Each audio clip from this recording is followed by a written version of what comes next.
Hello everyone, my name is Yuri from Mouse, and we're back with another track guide. And this week we are on Suzuka. Really nice track to drive, quite hard to overtake, which means that these qualifying and first laps are going to be really important. So let's focus on how to get a good lap around this track. Right, so here we are starting the lap. Got a very hot Suzuka track. Maybe not air temp, but track temp is very high. Means we need to be careful. Track is slippery out there. And in the Lambo, that means we need to make sure we don't overdrive it into corners. The rear likes to step out in this car. Especially if you downshift fast, so we're going to downshift carefully. Quite late into the corners. Try to avoid those small slides, you can really punish you in the long run. There's the entry road on the left there. Go to the inside.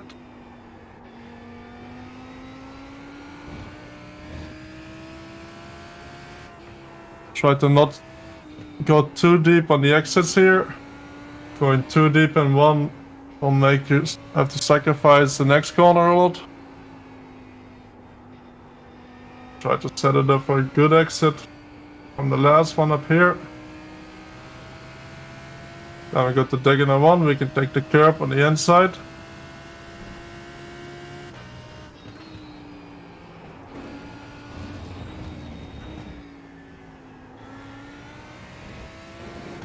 Set up the hairpin all the way on the right side of the track here. Again, downshift late with the Lambo.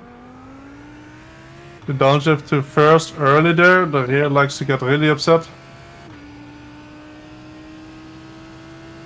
The same in spoon. Use the entry road on the right side as a marker. And keeping it in fourth. Keeping it in fourth. Third very late. Minimal pedal inputs. Sending it out of here.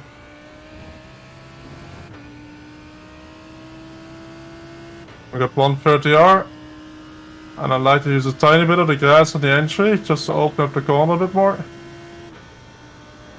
So keep a bit more speed, careful with the curb on the exit, brake just before the 100.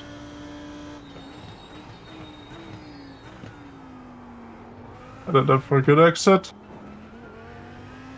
And that's the lap around Suzuka. Let's have a look from the outside cam. Right, so here we are, start the lap. Straight forward. And then turn 1, we want to be as close to the white line as you can. And I'm not looking to 50 or 100.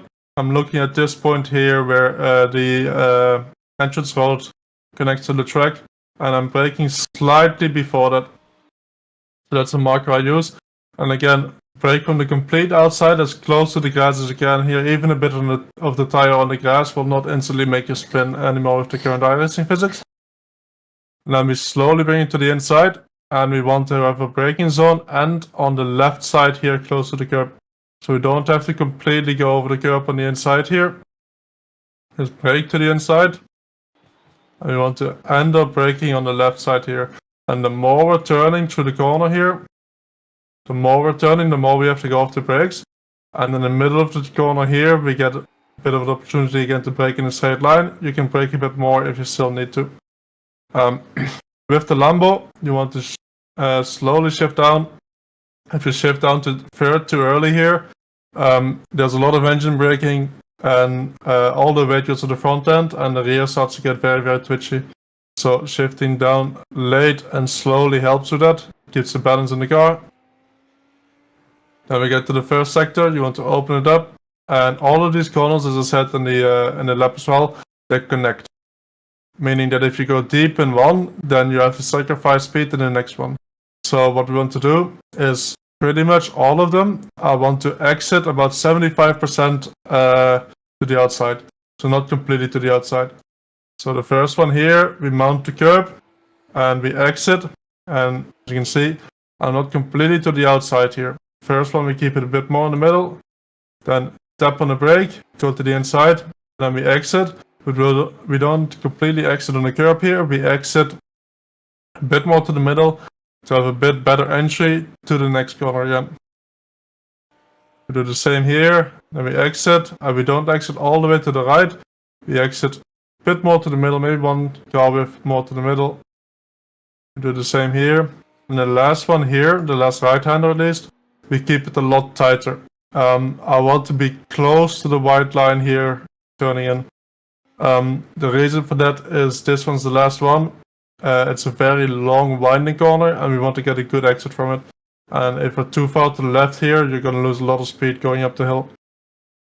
From this side, hit the curb here, and then be careful of going on throttle too early, because we're going uphill and we're going towards the top of the hill, and that means that the weight from the front end disappears a bit quicker than from the rear, and what it results in is understeer. And it's very easy to understeer to the outside here, and what you commonly see, if you understeer here, you can keep it on track here. There's the different layout here that saves you, but then after that, it's gravel and nothing there to save you anymore, and it's very hard to keep it out of the gravel. Then, easy flat run to diagonal 1. Again, just bring the car to the left side here. Don't brake too late. And the Lambo's really good over the curbs, which means we can take all the curb on the inside here without the car being upset. You can see the car lands quite easily. One thing you do want to do, don't have too many inputs when you go over the curb. It helps the car just land in one go without bouncing too much. So you can have a bit of throttle, you can have a bit of brake, but not too much, again, to keep it stable. Then brake on the outside curb here. Try to not brake with this wheel, the outside wheel, exactly on the edge of this curb. You can go over it or to the right side of it like I do, but if you brake exactly on the curb here, it can upset the car a bit. Run wide with the left side tires here. Just keep the right side tires on the curb. If you run too far on the curb, you get the off track. Just a bit on the curb is allowed. Then we get to the hairpin. How to set it up. You want to run all the way in the left side here. Because then, if we can keep it on the left side, we can bring the car immediately after this curb to the right side.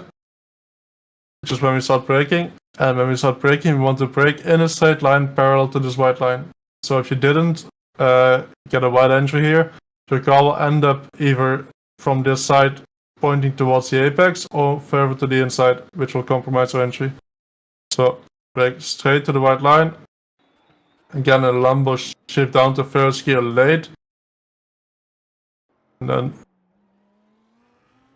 hairpin's quite straightforward. Just try to straighten the car up as soon as you can to maximize the traction. Then we get to spoon. Spoon is very similar to turn 1, just a different direction. Again, there's an entrance road coming from the right side. I brake just before that. Then fourth gear. The outside here is a small note. You can run over it, meaning 2 tires on this curb here, the 2 inside tires. If you run with your right side tires again exactly along this edge of the red and white curb, there's an issue with the track where it likes to just spin you around. So you want to make sure that when you get over this line here, the edge of the curb, you're not running exactly parallel or close to parallel to it, because that just suddenly spins the car, or it can do. So when you run over it, make sure that you run over it with quite an angle and then nothing will happen. Again, late apex here, set up for a good exit. Careful with the off track on the exit here. Only 2 tires on the curb will immediately give you an off track.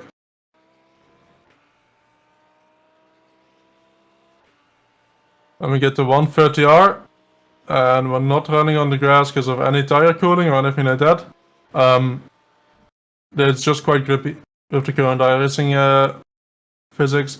And what I like to do is run a bit on the grass and then start turning in to, as you can see, just have a much better angle into 130R. We don't have to turn a lot, we don't keep full throttle, but a bit on the grass, small lift, and then get to the inside just makes our radius of the corner bigger, so we can go a bit faster through the corner. What you can also do is slightly go over the inside curb, but it's a bit less consistent if you don't have the exact line down, so I like to avoid that. and run close to the exit. And then the exit here is the same ratio as spoon. If you run exactly parallel to this line here, it can happen that suddenly the car will spin through no fault of your own, and that will get you to the inside wall if you're unlucky. So, run over this, run over the green part on the right side, not parallel to it. Now we brake at about 150 for the last chicane. Make sure to brake in a straight line. Tag the curbs a bit. Small tap on the brake in the middle here gets the car change direction really quickly, I found. And then when you're on the curb on the inside here, start going on power, and then use the curb on the right side as you run down the hill to complete the lap around Suzuka.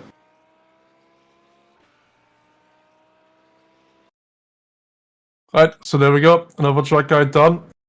Very lovely first sector to drive. Fan favorite track, but it's quite hard to overtake. So it's important we nail this this lap. And if you nail the pointers we gave you, you should start near the front, have some good races. If you want to see more videos like this, make sure to subscribe to the channel, and I will see you guys next week for the final week of the season.